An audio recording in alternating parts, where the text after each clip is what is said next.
Teman-teman, Nabi Zakaria itu diuji oleh Allah. Maaf, belum punya keturunan. Dan semua nabi punya ujian. Jadi jangankan kita, nabi aja yang jelas surganya punya ujian. Ya, Anda pernah sakit, Nabi Ayub sakitnya lebih parah dari kita. Ya, Anda di keluarga belum ada keturunan, Nabi Zakaria pernah lebih daripada kita. Sampai rambutnya memutih, fisiknya sudah letih, dan menurut medis, maaf sekali, istrinya divonis tidak mungkin punya keturunan, monofus dan mandul, mustahil. Secara klinis, gak mungkin. Secara medis, tidak mungkin. Maka Allah tunjukkan satu isyarat yang sangat luar biasa. Jika Anda mendapati situasi makhluk mengatakan ini mustahil dan sudah angkat tangan, ini tanda pertama dari Allah, langsung tinggalkan pendapat manusia, langsung memohon kepada Allah. Maka turunlah beritanya di Quran surah ketiga Ali Imran ayat 38 sampai 39. Paling kanan sebelah atas di mushaf. Sekarang perhatikan kalimatnya, saya mau sambungkan dengan Al-Fatihah tadi. Hunalika da'a Zakaria rabbah. Di mihrabnya Nabi Zakaria salat bermohon kepada Allah. Qala rabbi habli min ladunka dzurriyyatan thayyibah. Kemudian ia berdoa, Rabbi habli, ya Allah yang maha memberi tanpa batas. Ini adab pertama, kalau teman-teman mau berdoa, sebut nama Allah sesuai dengan hajat kebutuhan kita. Itu yang disebut dengan Al-Asma'ul Husna.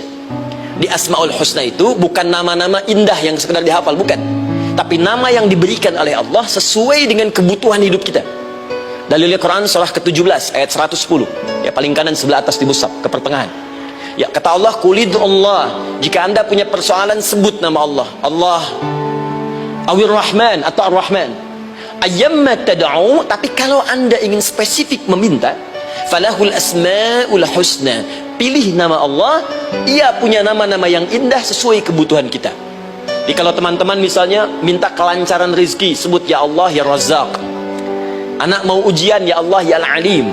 Di proyek misalnya ada hambatan, ada gangguan, ya Allah ya Al-Jabbar ya Al-Malik. Ingin mudah mengatasi ujian, ya Allah ya Sabar. Minta. Ya, jangan semuanya disebutkan, nanti jadi beban.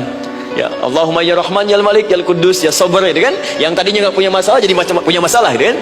Pilih salah satu. Nah, jika Anda ingin memohon pada satu hal yang mustahil menurut manusia, maka minta dengan menyebut nama Allah yang memberi tanpa batas, mustahil di dalamnya. Nama Allah tersebut namanya Wahhab. Wahhab. Ya Allah, ya Wahhab. Al-Wahhab. Kalau kita rubah dalam bentuk permintaan, maka singkat kalimatnya dengan hab. Hab. Untuk sendiri habli, untuk banyakkan hablana.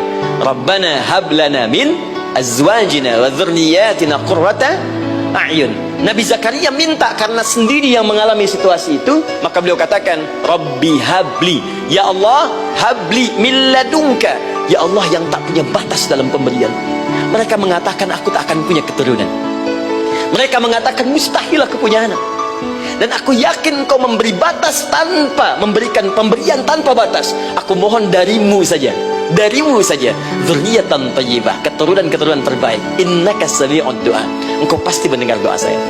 Kalau pada yang maha memohon saja, maha mendengar saja tidak mengabulkan, lantas kepada siapa lagi aku mesti minta?